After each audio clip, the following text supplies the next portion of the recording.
नमस्कार। Top update में आप सभी का स्वागत है। मैं हूं आपके साथ शालिनी राणा। शुरुआत करेंगे टॉप अपडेट की। श्रीनगर से बड़ी खबर। श्रीनगर के नौगाम इलाके में स्थित नौगाम पुलिस स्टेशन में जबरदस्त ब्लास्ट हुआ है।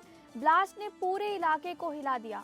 इस धमाके में मौतों का आंकड़ा बढ़कर 9 हो गया है, जबकि 27 लोग घायल बताए जा रहे हैं। पुलिस स्टेशन के एक हिस्से को भारी नुकसान पहुंचा है, जिसकी वजह से बचाव दल को मलबा हटाने में मुश्किल हो रही है। घटनास्थल से करीब 300 फीट दूर तक मानव अंगों के टुकड़े मिले हैं। इससे अंदाजा लगाया जा सकता है कि ब्लास्ट कितना भयावह था। सूत्रों के मुताबिक घटनास्थल से बरामद विस्फोटक पदार्थ की एफएसएल टीम पिछले 2 दिनों से जांच कर रही थी। विशेषज्ञों का मानना है कि ये अस्थिरता सिर्फ मूवमेंट या हैंडलिंग के कारण नहीं हुई, बल्कि इसमें तापमान, रासायनिक संरचना और कुछ विशेष तत्वों के संपर्क जैसी कई संवेदनशील परिस्थितियां हो सकती हैं। प्रारंभिक जांच में ये भी सामने आया है कि विस्फोटक सामग्री हरियाणा के फरीदाबाद से लाई गई थी। टीम ये पता लगाने में जुटी हुई है कि विस्फोट अचानक रासायनिक अस्थिरता से हुआ या इसके पीछे किसी तरह की साजिश की भूमिका थी।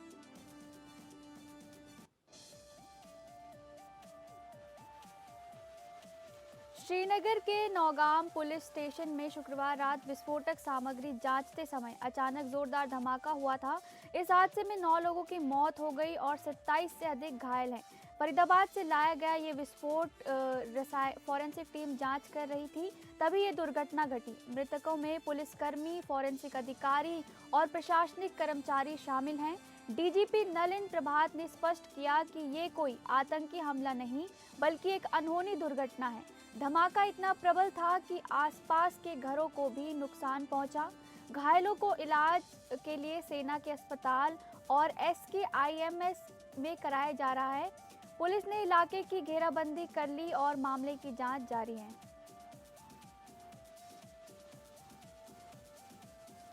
प्रधानमंत्री नरेंद्र मोदी जनजातीय गौरव दिवस मनाने और भगवान बिरसा मुंडा की 150वीं जयंती समारोह में भाग लेने के लिए आज गुजरात का दौरा करेंगे।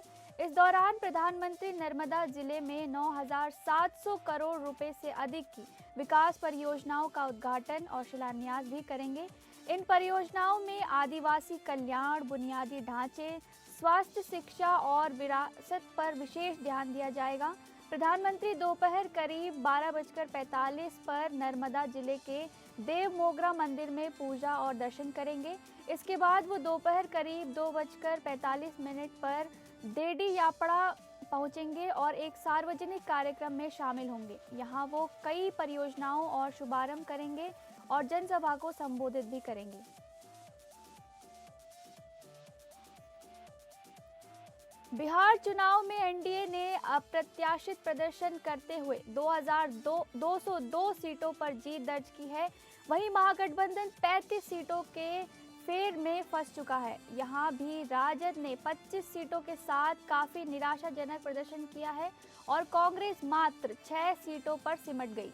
ऐतिहासिक जीत के बीच प्रधानमंत्री नरेंद्र मोदी बीजेपी के दिल्ली स्थित कार्यालय पहुंचे, जहां कार्यकर्ताओं के साथ जीत के जश्न में शामिल हुए। पीएम मोदी ने एनडीए की बड़ी जीत पर सभी कार्यकर्ताओं को बधाई दी। अपनी संबोधन में उन्होंने कई मुद्दों पर विस्तार से बात की। मुख्यमंत्री नीतीश कुमार की तारीफ भी की और भाजपा की रणनीति का भी उल्लेख किया। पीएम मोदी ने बिहार की महिलाओं को भी धन्यवाद दिया।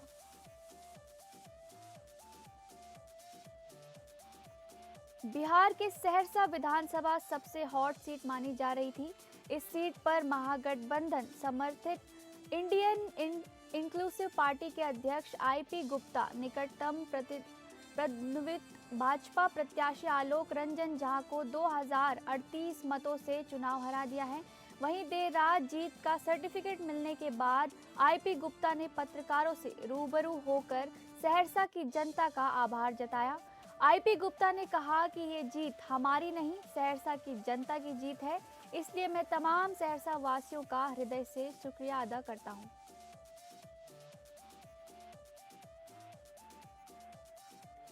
बिहार विधानसभा चुनाव में एनडीए को रुझानों में अजय बढ़त मिलने पर मुख्यमंत्री विष्णुदेव साय ने मंत्रिमंडल के सदस्यों को मिठाई खिलाकर जीत की बधाई दी है। प्रदेश कार्यालय कुशाम्भाव ठाकरे परिसर में जहां पटाखे फोड़कर सेलिब्रेट कर रहे थे, वहीं बीजेपी कार्यालय एकात्म परिसर में ढोल ताशे थाप पर बीजेपी कार्यकर्ता और पदाधिकारी थिरकते दिखे। इतना ही नहीं, महिला पदाधिकारियों ने मिठाई खिलाकर जीत की एक दूसरे को बधाई दी है। प्रदेश अध्यक्ष किरण सिंह देव ने जीत का बधाई देते हुए कहा, बिहार में 20 साल से कुशासन पर मुहर बताई है। विपक्षियों के सभी उम्मीदों पर पानी फिर गया। प्रधानमंत्री जी के कल्याणकारी योजनाओं पर मुहर लगी है। नितिन नवीन जी प्रदेश प्रभारी हैं, जो बिहार सरकार में मंत्री हैं, उन्हें जीत की बधाई दी।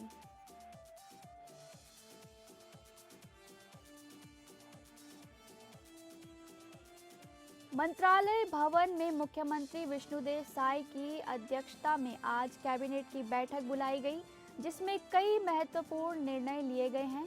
मंत्रिपरिषद ने खरीफ एवं रबी विपणन मौसम में दलहन तिलहन फसल के उपार्जन के लिए पूर्व वर्ष की भांति प्रधानमंत्री अन्नदाता आय संरक्षण अभियान प्राइस सपोर्ट स्कीम के तहत उपार्जन किए जाने का निर्णय लिया है। शहीद वीर नारायण सिंह अंतर्राष्ट्रीय क्रिकेट स्टेडियम नवा रायपुर अटल नगर को दीर्घकालीन पूर्णतः संचालन और विकास कार्यों के लिए छत्तीसगढ़ राज्य क्रिकेट संघ को अनुबंध के अनुसार लीज पर देने का निर्णय लिया है। इस निर्णय से राज्य के क्रिकेट खिलाड़ियों को उच्च स्तर का प्रशिक्षण और तकनीकी सुविधाएं प्राप्त होंगी। इस निर्णय से छत्तीसगढ़ में राष्ट्रीय और अंतर्राष्ट्रीय स्तर के और अधिक क्रिकेट मैच का आयोजन सुनिश्चित होगा। आज हुए साय कैबिनेट में इसके साथ ही कई महत्वपूर्ण विषयों पर सहमति बनी है। बिहार विधानसभा चुनाव के नतीजे सामने आने के बाद देश भर में भारतीय जनता पार्टी के कार्यकर्ता जश्न में डूबे हुए हैं और सभी पार्टी मुख्यालयों में इस समय जश्न का माहौल है। राजधानी देहरादून में उत्तराखंड भाजपा मुख्यालय में भी भारतीय जनता पार्टी के सभी नेताओं और कार्यकर्ताओं ने आतिशबाजी और झूमते गाते गीत का जश्न मनाया है। वहीं भाजपा प्रदेश मुख्यालय में पहुंचे मुख्यमंत्री पुष्कर सिंह धामी का भी कार्यकर्ताओं ने पूरी गर्मजोशी के साथ स्वागत किया है। बिहार विधानसभा चुनाव में प्रचंड जीत हासिल करने वाली एनडीए में सबसे बड़ी पार्टी बीजेपी बनकर उभरी है, जिसके लिए देश भर के कई नेताओं ने प्रचार प्रसार किया है, जिसमें मुख्यमंत्री पुष्कर सिंह धामी का नाम भी शामिल है। यही कारण है कि बिहार विधानसभा चुनाव की जीत के जश्न के बीच जब मुख्यमंत्री पुष्कर सिंह धामी देहरादून के प्रदेश भाजपा मुख्यालय पहुंचे तो कार्यकर्ताओं ने उनका फूल मालाओं, आतिशबाजी और ढोल नगाड़ों के साथ जोरदार स्वागत किया।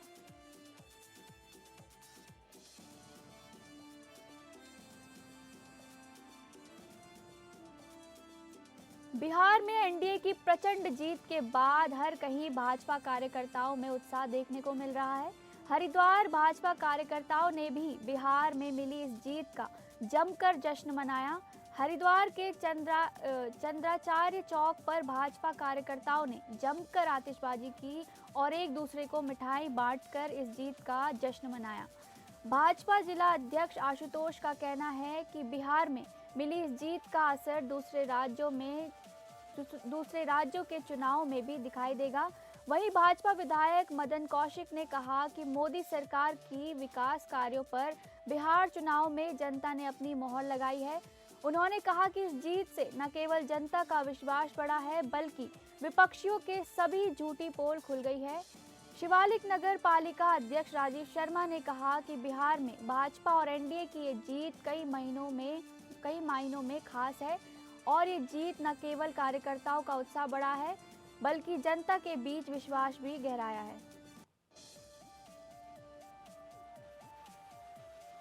गौचर में 73वें राजकीय औद्योगिक विकास एवं सांस्कृतिक मेले का आगाज हो गया है। मुख्यमंत्री पुष्कर सिंह धामी ने गौचर मेले का शुभारंभ किया।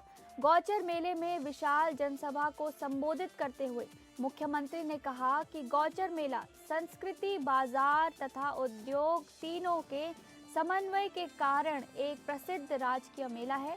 मुख्यमंत्री ने ऐतिहासिक गौचर मेले के शुभारंभ पर सबको बधाई देते हुए कहा कि 7 दशकों से अधिक समय से इस मेले का आयोजन हमारे राज्य और सब क्षेत्रवासियों के लिए गर्व की बात है।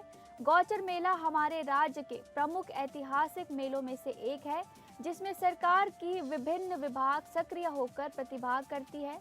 मुख्यमंत्री ने गौचर में पिथौरागढ़ की तर्ज पर 18 सीटर हेली सेवा प्रारंभ किए जाने, नगर क्षेत्र के 4 प्रमुख स्थलों पर पार्किंग सुविधाओं का विकास किए जाने और साकेत नगर, रघुनाथ मंदिर, चटवापीपल मोटर मार्ग निर्माण की घोषणा की। उन्होंने बताया कि गौचर में स्टेडियम निर्माण हेतु धनराशि स्वीकृत की जा चुकी है, शीघ्र ही इसका कार्य शुरू करवाया जाएगा।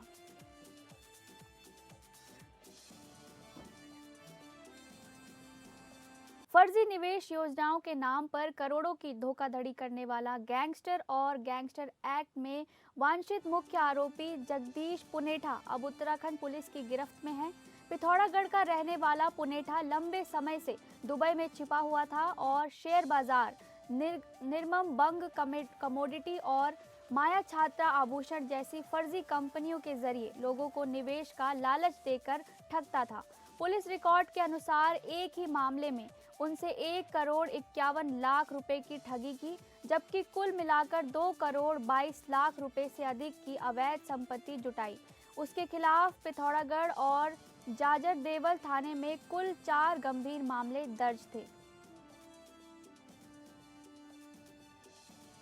उत्तराखंड में अवैध शराब तस्करी पर आबकारी विभाग ने सख्त रुख अपना लिया है।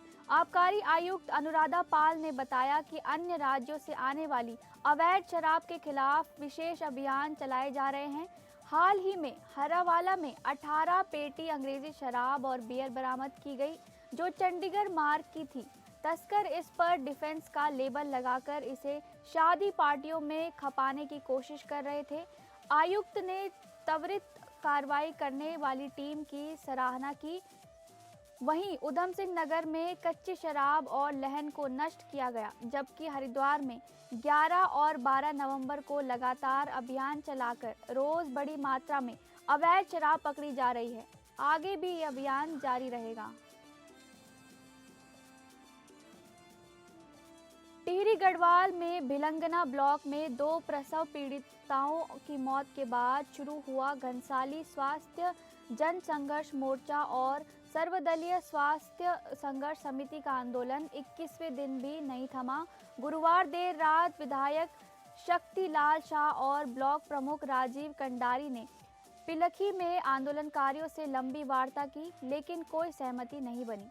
शुक्रवार को दर्जाधारी राज्य मंत्री वीरेंद्र सेमवाल, नगर पंचायत अध्यक्ष गोविंद सिंह राणा, भाजपा मंडल अध्यक्ष अनूप बिष्ट और कुलदीप रावत भी पहुंचे। अधिकारियों और जनप्रतिनिधियों ने आंदोलन समाप्त करने की अपील की, मगर आंदोलनकारियों ने साफ कहा कि बिना लिखित निर्णय वो पीछे नहीं हटेंगे। आंदोलनकारियों ने दोहराया कि जब तक सरकार उनकी मांगों पर औपचारिक फैसला नहीं लेती, आंदोलन जारी रहेगा।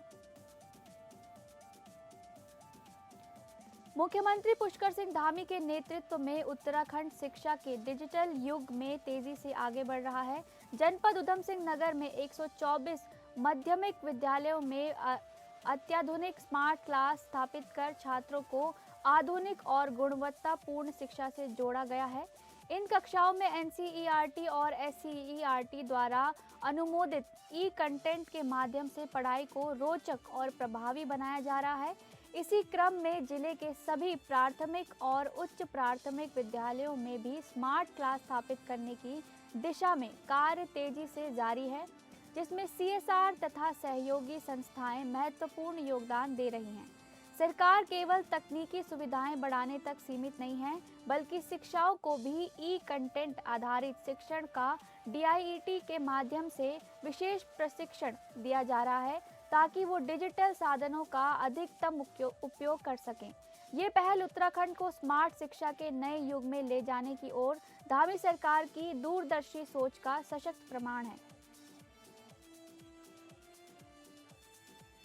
बेमेतरा जिले के ग्राम कठिया में आज एक ऐतिहासिक क्षण देखने को मिला, जब छत्तीसगढ़ बांस तीर्थ संकल्पना सम्मेलन कार्यक्रम के तहत भारत का सबसे बड़ा और 140 फीट ऊंचा बैम्बू टावर समर्पित छत्तीसगढ़ बांस तीर्थ संकल्पना समारोह का भव्य आयोजन हुआ।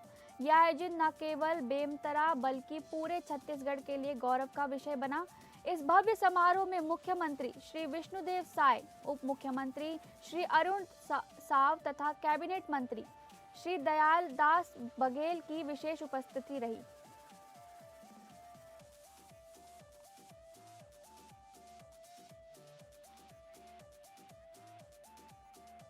बेमेतरा जिले के ग्राम कठिया में आज एक ऐतिहासिक क्षण देखने को मिला, जहां छत्तीसगढ़ बांस तीर्थ संकल्पना सम्मेलन कार्यक्रम के तहत भारत का सबसे बड़ा और 140 फीट ऊंचा बम्बू टावर समर्पित छत्तीसगढ़ बांस तीर्थ संकल्पना समारोह का भव्य आयोजन हुआ।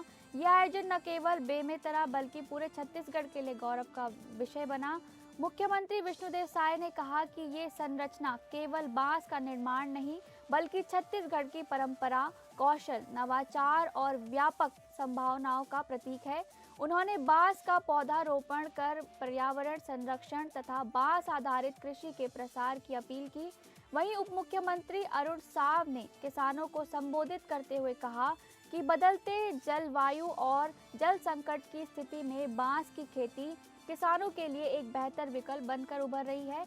जैसे कि बांस कम पानी में तेजी से बढ़ता है, मिट्टी कटाव रोकता है और हरियाली बढ़ाता है, जल संतुलन बनाए रखने में अत्यंत उपयोगी रहता है।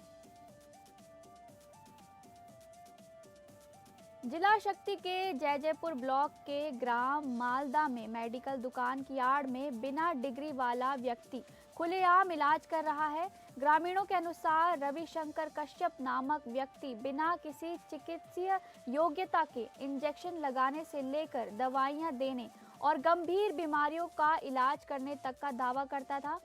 सस्ते उपचार के लालच में लोग उसके पास पहुंच जाते हैं, लेकिन कई बार इलाज के दौरान मरीजों की हालत और बिगड़ जाती है, जिससे उनकी जान पर गंभीर खतरा बना रहता है।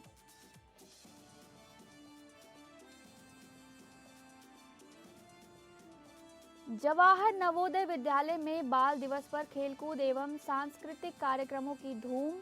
साहेबगंज जवाहर नवोदय विद्यालय परिसर में बाल दिवस के अवसर पर पूर्व मुख्य प्रधानमंत्री पंडित जवाहरलाल नेहरू की जयंती पर भावपूर्ण कार्यक्रम आयोजित किया गया। कार्यक्रम की शुरुआत नेहरू जी के चित्र पर माल्यार्पण एवं दीप प्रज्वलन से हुई, जिसके बाद पूरे विद्यालय परिसर में बाल दिवस का उत्साह छा गया। विद्यालय में बच्चों के लिए विविध खेलकूद प्रतियोगिताओं का आयोजन किया गया। लड़कों के लिए क्रिकेट मैच जबकि लड़कियों के लिए खो खो एवं अन्य खेलों का आयोजन हुआ। बच्चों ने पूरे जोश और उत्साह के साथ अपनी प्रतिभा का शानदार प्रदर्शन किया। बागेश्वर महाराज की पदयात्रा अब उत्तर प्रदेश में ब्रिज में प्रवेश कर चुकी है। सनातन हिंदू एकता पदयात्रा की सुरक्षा व्यवस्था 18 जोन में बांटी गई। 3000 पुलिस बल लगाया गया है। सुरक्षा व्यवस्था एसीपी अनुज चौधरी के हाथ में सौंप दी गई। उत्तर प्रदेश में प्रवेश करते ही बागेश्वर महाराज ने कहा, हम यहाँ से उत्तर प्रदेश की सीमा में भगवान श्री कृष्ण की नगरी के नज़दीक हैं और हम प्रवेश कर चुके हैं। हरियाणा पुलिस प्रशासन का धन्यवाद। अच्छी व्यवस्था पदयात्रा में की गई थी, लेकिन अब हम उत्तर प्रदेश ब्रज में प्रवेश कर चुके हैं। उत्तर प्रदेश पुलिस के हाथों में पूरी सुरक्षा है। यहाँ से तो और कोई डर नहीं है कि गाड़ी पलट जाए। उत्तर प्रदेश पुलिस प्रशासन से निवेदन करेंगे कि पदयात्रा के दौरान आने वाले साधु संतों को आने से रोका ना जाए, क्योंकि पदयात्रा कुछ दिनों की ही है, लेकिन हमें उन संतों के बीच ही रहना है।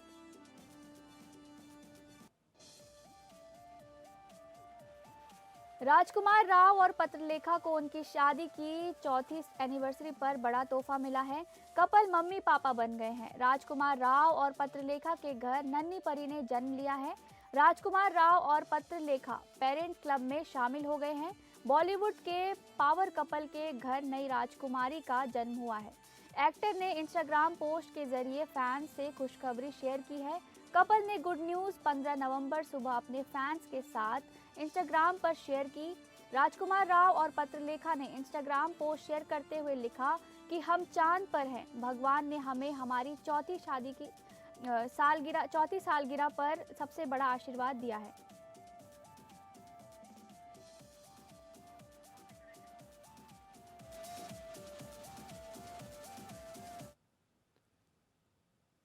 टॉप अपडेट में बस इतना ही। नमस्कार।